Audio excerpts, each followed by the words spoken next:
ඔය ඒ කාලේ මට අමතක වෙන සිද්ධියක් තිබ්බා. දවසක් මම ස්මාර්ට්ෆෝන් තියනවා. මිනිස්සු ඇවිල්ලා ඔය ස්මාර්ට්ෆෝන් ඉතින් බලනවා, ගන්නවා, ඔහොම වෙනවා. ඉතින් අපිත් කොල්ල විදිහට ස්මාර්ට්ෆෝන් ඉතින් ආසයිනේ කාලේ. දැනුත් ආසයිනේ. හරිද? මේ ස්මාර්ට්ෆෝන් ඉතින් බලාගෙන ඉන්නවා. එතන විදුර වලින් ඉතින් ඒකිලත් බලාගෙන ඉන්නවා. ඇතුළට ගිහිල්ලත් ඇතුළට ගියාම සමහර ඒ කඩේ උන් සාමාන්‍යයෙන් පෙන්නනවා. ඉතින් කොල්ලෝ ආසාවෙන් බලන්නේ ගන්න නැහැ කියලා උන් දන්නා. උන්ට රුපියල් 50ක්වත් නැහැ ස්මාර්ට්ෆෝන් එකක් ගන්නවා තියා. බස් එක යන්නේ සල්ලි නැහැ කියලා. හරිද? උන් පෙන්නනවා. ඔය ඒ කාලේ මට අමතක වෙන සිද්ධියක් තිබ්බා. දවසක් මම ඔය බස් එකක් එනකන් උතන බලන් ඉඳිද්දි බස් එකක් එනකන් ඒ හරිය තමයි බස් නවත්තන්නේ. ඉතින් එතන ඉන්නවා. එකෙක් ආව පට්ට කලබලෙන් ඇවිල්ලා මේ ෆෝන් එකක් දෙන්න කිව්වා. අර ඔයගොල්ලෝ ඇහුවා මොකද්ද කියලා. මේ එයා ඉතින් ඒ වෙලාවේ කියලා ඔය තියෙන හොඳම එක බලලා දෙන්නකෝ කියලා කිව්වා. හරි.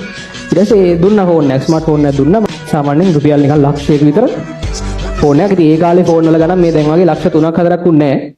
ෆෝන් එක ගන්න ලක්ෂය කියන්නේ ඉතින් හොඳ ෆෝන් එක. ලක්ෂයක එකමාරක් දෙකක් කියන්නේ නම් හොඳ ෆෝන් එකක් මට මතක විදියේ. එතකොට කොහොම ෆෝන් එකක් දුන්නා. ඉතින් අපි බලාගෙන ඉන්නවා. අපි බස් එකේ යනකම් බලාගෙන ඉන්නේ සෙට් එකේ කම්පහපන් තියෙන බලාගෙන ඉන්නේ. ඊට පස්සේ මේ එහෙම ෆෝන් එකක් ගත්තා. මෙහෙම අසංකර කාඩ් එක දුන්නා ගියා. මට හෙන සීන් එක මොකද? හෙනම දෙයක් මට ඒක මොකද අපි දැන් හෙන කාලයක් සල්ලි එකතු කරනවා ෆෝන් එකක් ගන්න. අපි හෙනම කාලයක් සල්ලි එකතු කරනවා ෆෝන් එකක් කියන එකට හරි ආසයි. මූ ඇවිල්ලා මෙහෙම එකපාරටම මේ ගියා හොඳ වාහනයක ආවේ සල්ලි දුන්නා ෆෝන් එක ගත්තා ගියා. ඒක මගේ ජීවිතේ මට අමතක වෙන සිද්ධියක්. ඒ කියන්නේ මං හිතාගත්තා එහෙම මිනිසෙක්ට කවදා ආර්ථික නිදහසක් තියෙන්න ඕනේ.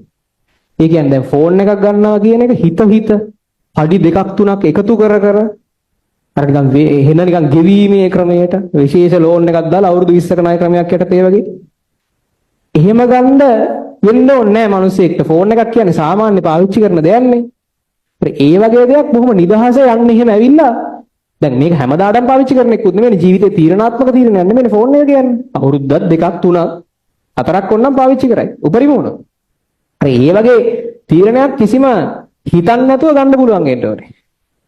හිතන්නේ නැතුව ගන්න පුළුවන් වෙන්න ඕනේ නිකන් කොහොම. ඒ ආර්ථික නිදහස තමයි තියෙන්න ඕනේ.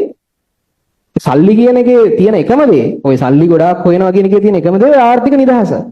ඇඳුමක්ද, ෆෝන් එකක්ද, ඔය ආස දෙයක් ගන්න ගන්නට ලොකු රෂ් එකක් නැතුව කාලයක් එකතු කරලා කාලයක් බලන් ඉඳලා කාලයක් දේවල් කරලා ගන්න නැතුව සාමාන්‍යයෙන් ඔයාලට අවශ්‍ය දේවල් ටික කිසි මේකක් නැතුව ගන්න පුළුවන් වෙන්න ඕනේ.